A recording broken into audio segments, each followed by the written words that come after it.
செவ்வாய்க்கிழமையோட குட்டி விளாக் பார்க்கலாமா? காலையில் எந்திரிச்சு வரும்போதே செம மழை.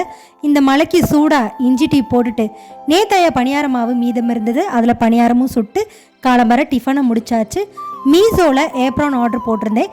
என்னோடய கிச்சன் சிங்க் பார்த்தீங்கன்னா கொஞ்சம் கீழே இருக்கிறதுனால நம்ம பாத்திரம் கழுவும் போது தண்ணி எல்லாமே மேலே பட்டு வயிற்றுக்கிட்ட அப்படியே ஈரமாகிடுது.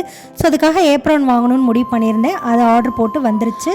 பையன் காலையில் காலேஜுக்கு போனதுக்கப்புறம் கிச்சன் இப்படி தான் அமுளி துமுளியாக இருக்கும். ஸோ ஸ்ட்ராங்காக இஞ்சி டீயை குடிச்சிட்டு மட கடன்னு வேலையெல்லாம் பார்க்க ஆரம்பித்தாச்சு. காலையிலே ஒரு தரமான சம்பவத்தை பார்த்து விட்டேன். குழம்பு மண் சட்டியை உடச்சாச்சு. ஸோ ரொம்பவுமே கஷ்டமாக போச்சு. இவ்வளோதுக்கும் தூக்கி மேலே இருந்தெல்லாம் போடலைங்க, தவறி விழுகலை. சும்மா எடுத்து கீழே வச்சேன், அது டொப்புனுச்சு, அதோட உடஞ்சி போச்சு.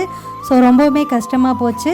ஓகே, நாளையிலேருந்து வெயிட் லாஸ் வீடியோஸ் மறுபடியும் போடலான்னு சொல்லிட்டு இருக்கேன்.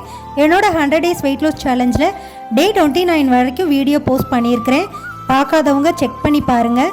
ஏன்னா ஊருக்கு போனதுனால விட்டாச்சு, மறுபடியும் ஸ்டார்ட் பண்ணலான்னு சொல்லியிருக்கேன். கண்டிப்பாக சப்போர்ட் பண்ணுங்கள்.